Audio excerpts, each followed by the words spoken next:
चीन चाहता क्या है?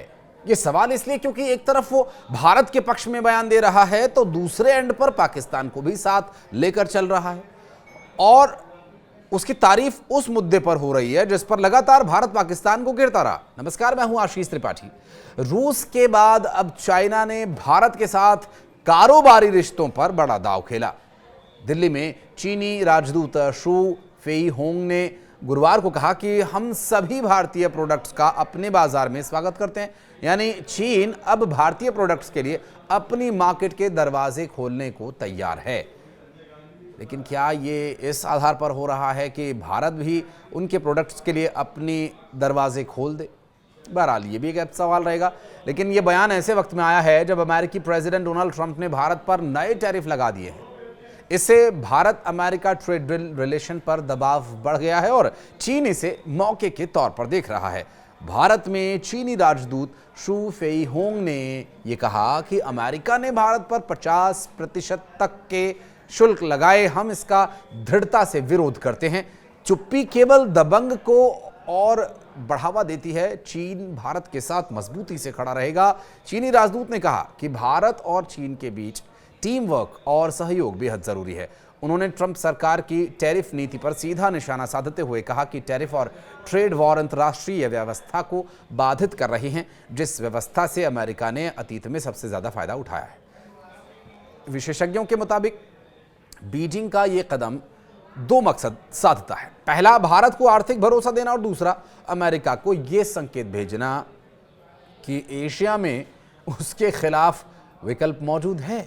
भारत और चीन के बीच सीमा विवाद भले ही जारी हो, लेकिन व्यापार हमेशा दोनों के लिए अहम रहा है। भारत से चीन को लौह अयस्क, दवाइयां और समुद्री उत्पाद बड़ी मात्रा में आते हैं। अब सबकी नजर इस पर है कि क्या सरकार ट्रंप के दबाव के बीच चीनी ऑफर को स्वीकार करने की ओर कदम बढ़ाएगी या नहीं। चीनी राजदूत ने कहा कि भारत चीन संबंध एशिया के लिए फायदेमंद हैं। हम एशिया की आर्थिक वृद्धि के दोहरे इंजन हैं।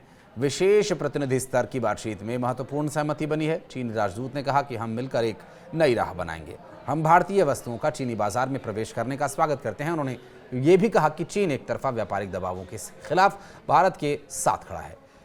शू ने यह भी कहा कि भारत और चीन का एक साथ आना न केवल क्षेत्रीय बल्कि वैश्विक विकास के लिए भी जरूरी है। उन्होंने कहा कि इतने बड़े दो देशों के लिए एकता और सहयोग ही साझा विकास का रास्ता है। भारत और चीन की दोस्ती पूरे एशिया के लिए लाभकारी है। हम दोनों एशिया के आर्थिक विकास के दो इंजन हैं।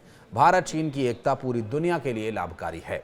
हम दोनों की राह जिम्मेदारी की है और कि दुनिया में बराबरी हो, ये संतुलन वाली बहुध्रुवीय व्यवस्था को बढ़ावा देना है, तो इसके लिए प्रयास होना चाहिए। और चीनी राजदूत ने आगे कहा कि भारत और चीन के बीच भरोसे को बढ़ाना जरूरी है।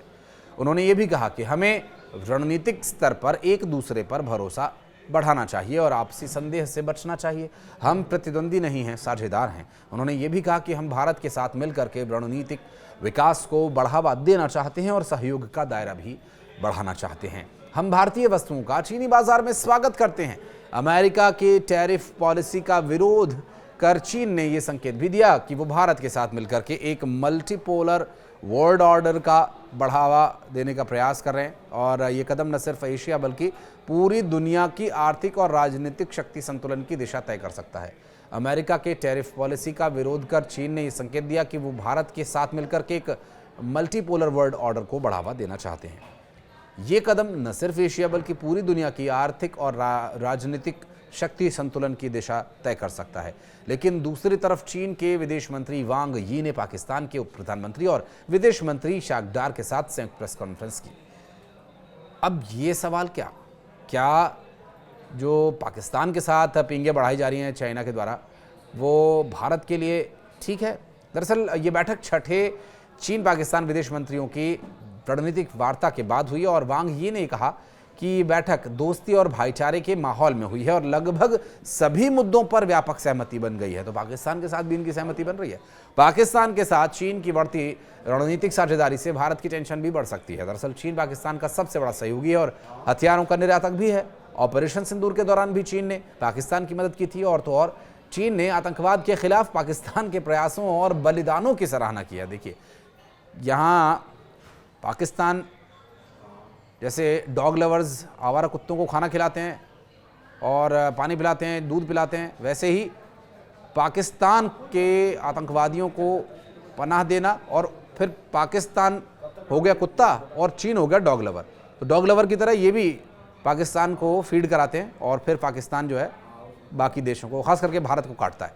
और पाकिस्तान ने चीन के नागरिकों, परियोजनाओं और संस्थानों की सुरक्षा सुनिश्चित करने का आश्वासन दिया और दोनों देश आतंकवाद निरोधी सहयोग और छोटी लेकिन प्रभावशाली परियोजनाओं के जरिए सीधे जनता तक लाभ पहुंचाने पर सहमत हुए। शिक्षा, युवा और संस्कृति के क्षेत्र में भी यह सहयोग को बढ़ावा दिया जाएगा। अब सवाल यह है कि क्या भारत के न्यू नॉर्मल से चीन इत्तेफाक रखेगा, और अगर वह नहीं रखता है तो क्या भारत चीन के साथ बेहतर रिश्तों को बेहतर करने की दिशा में आगे बढ़ेगा या नहीं, या पहले चीन को पाकिस्तान को खून और पानी एक साथ नहीं बहने देने की बात पर सहमति भारत के साथ जतानी होगी, उसके बाद चीन के साथ किसी भी तरह का व्यापार आगे संभव हो पाएगा।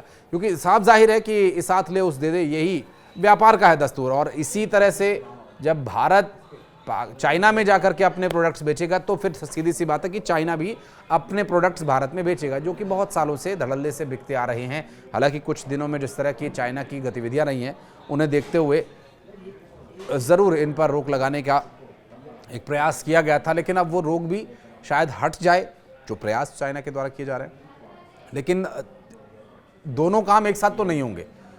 और जो एक दोहा आपने तो सुना ही होगा कि एक संग नहीं होए भुआलू, हसब ठठाऊ फुलाऊ गालू। तो ये एक साथ नहीं हो सकता है कि आप ज़ोर से ठहाका लगा के हंसे भी और गालों को फुला ले, ये तो संभव है ही नहीं। तो पाकिस्तान के साथ पहले तो आपको भारत जो स्टैंड रखता है उसी स्टैंड पर आपको सहमति जतानी होगी। लेकिन अब जिस तरह से देखिए, रशिया ने भारत के साथ जो डील की, या जो तेल के निर्यात का मामला है, रशिया बहुत पुराना दोस्त है भारत का, तो रशिया का लिया गया स्टैंड समझ में आता है, लेकिन चाइना का लिया गया स्टैंड समझ में नहीं आता है। कभी वो पल में तोला होता है तो कभी पल में माशा होता है, कभी पाकिस्तान को सहलाता है, पुचकारता है, तो कभी भारत के साथ हाथ मिलाता है। तो ये सारी चीज़ें एक साथ तो संभव है नहीं। बहरहाल अब इस पर आप क्या कहना चाहेंगे? क्या चाइना को पाकिस्तान को आतंकवाद के मुद्दे पर पहले समझाना होगा, उसे कार्रवाई करने के लिए राजी करना होगा, तब कहीं जाकर इस पूरे मामले पर उसके द्वारा उठाए गए कदमों को भारत में स्वीकार किया जाए, या फिर भारत और चाइना के बीच यदि व्यापार का विषय अगर सुलझ जाता है तो इस व्यापार के विषय को सुलझा लेने के बाद बाकी चीज़ें अपने आप ठीक हो जाएंगी? क्या आप ऐसा सोचते हैं? इस बारे में जो भी आप कहना चाहें कमेंट सेक्शन में आकर के अपनी प्रतिक्रिया दर्ज करें। धन्यवाद।